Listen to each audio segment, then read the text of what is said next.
Furniture is expensive and people hate when it gets ripped up.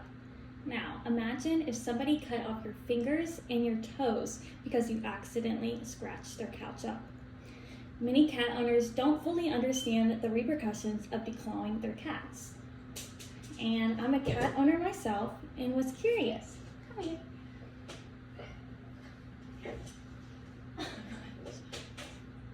And I was curious after hearing people talking about what declawing their cats is. And I love my cat and wanted to choose the safest alternative for her.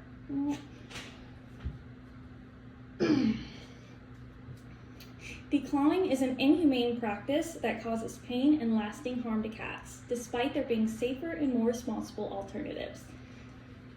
First, we will discuss what declawing is, then the harmful effects, and finally, we'll discuss safer and more humane options. Declawing is not a quick fix to prevent nails from growing. It's a major surgery that requires anesthesia.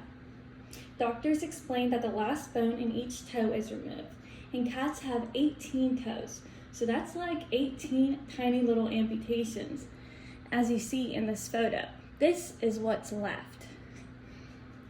Because of how invasive the procedure is, it can lead to long-term consequences. Aww. Declawing leads to lifelong physical and behavioral problems. Experts say that the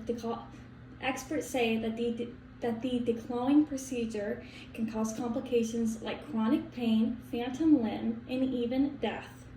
Studies show that there's higher odds of adverse behavior in declawed cats, and they're more likely to develop issues like inappropriate urination and biting.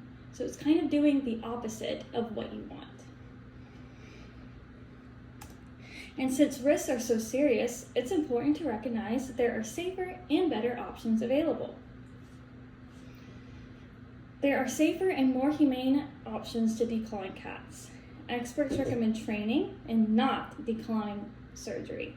Nail trimmings and nail caps are an inexpensive way to reduce damage without harm. Scratching posts can also redirect the behavior from couches. So it's a cheaper and better way to get the same thing. Now that we discussed what declawing is and why it's bad, we know that there are safer alternatives. Declawing isn't a simple fix, and it's an invasive procedure that leads to pain and adverse behavioral problems, despite safer alternatives. And if declawing sounds extreme when you're comparing it to humans, that's because it is. Our pets depend on us. We need to choose compassion over convenience.